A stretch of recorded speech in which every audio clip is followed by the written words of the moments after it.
Hello and welcome back to another Bad Movie Reviews review hosted by your favourite ping pong loving film buff, Ben, and I'm reviewing a film I've been looking forward to for a very long time, but I was actually very lucky enough, thanks to A24, to see this quite a while ago, early December, but based off Australian release dates. Most of my audience is Australian. I'm releasing this review closer to the Australian release date. As more time went on and it got closer to that release date, I really wanted to see it a second time just to refresh my memory, not be hyperbolic about what I was saying. And I was very lucky to go to a 70mm screening. There's one in Melbourne where I'm located. There's one here, one of only a handful in the world essentially. And I was very lucky enough to see it in the 70mm. Got my limited edition little ping pong ball set, poster, so on.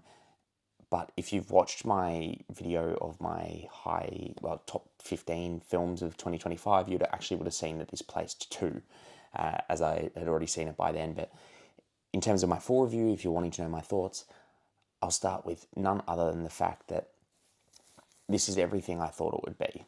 It is everything I wanted it to be. And obviously there was early buzz out of the New York Film Festival where I think it got shown for the first time as somewhat of a surprise. But I'm a big fan of Timothée Chalamet. I've kept an eye on him realistically ever since I saw him in the leading role in Call Me By Your Name, but obviously he was in Homeland, Interstellar as a young actor. And I think we've seen him blossom in front of our eyes, and he is, by the time I'm recording this, the Oscar nominations actually came out this morning, and he is the youngest actor to receive 3 nominations for Best Actor since Marlon Brando, and not to be hyperbolic, but I think it's completely justified. He is incredible. This is my favourite performance of him. To talk about him is very much a film obviously led by him.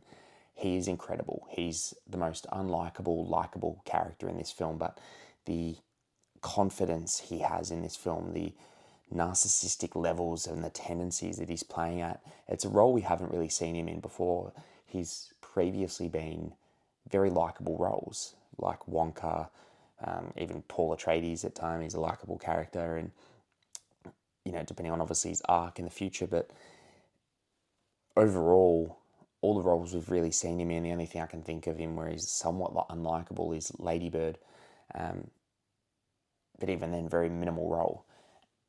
It is obviously directed by Josh Safdie, which is one half of the Safdie brothers. The Safdie brothers have previously directed films like Good Time with Robert Pattinson, Uncut Gems, and they've recently obviously kind of went their separate ways to direct individual films. Benny Safdie directed none other than Smashing Machine earlier this year, which I enjoyed.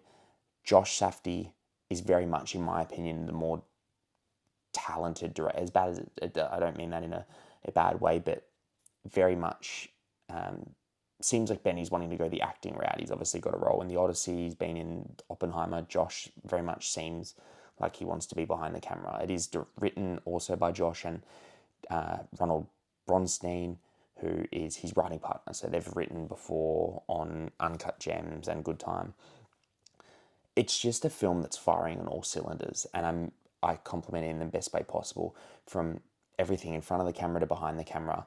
The directing, the cinematography, it is so confident in the film. It is frenetic pacing. If you like his previous films, it very much felt like Whiplash in a sense, where it's about a character who knows he's good, will do anything to be good, be that narcissistic character who will burn any bridge along the way to achieve what he wants to, along with the fact that it's a globe-trotting adventure filled with that anxiety type level filmmaking that we're used to from the Safdies, which really shines here. And the more I think about it, the more I think personally this is my favourite Safdie film. And as I said at the time, it was my second favourite film of the year behind One Battle After Another. But not only that, just like the Safdie brothers films, it shines. The performances here, obviously I chatted on Chalamet. I think he's a revelation in this film. I do think he will win that Oscar, but obviously you've got the return of Gwyneth Paltrow in the film for the first time in years. Odessa Zion, you've also got, who is fantastic, and I think she was robbed as a Best Supporting Actress. She's actually my favourite supporting actress performance of the year in my opinion, along with Tiana Taylor. But not only that, You've got obviously Tyler the Creator as Wally's first on screen performance, and I thought he was fantastic. Kevin O'Leary's in the film, who is probably most known as a venture capitalist who's on Shark Tank, and he's actually really great in the film as well.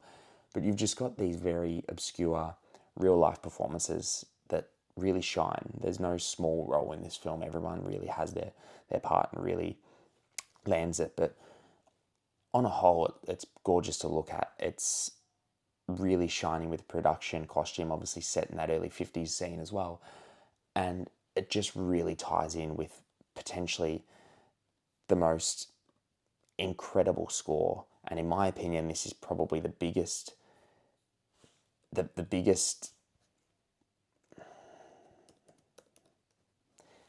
biggest robbery of the Oscar nominations is that the score for this film by Daniel Lopatin, forgive me if I butchered that, was not nominated, because in my opinion it is, along with Sinners, my favourite score of the year. And I think it is incredible, and there's the way this film there's no film without that score, in my opinion. I think the score is just perfectly intertwined with this film. I've pre-ordered it on vinyl, I can't wait to get it.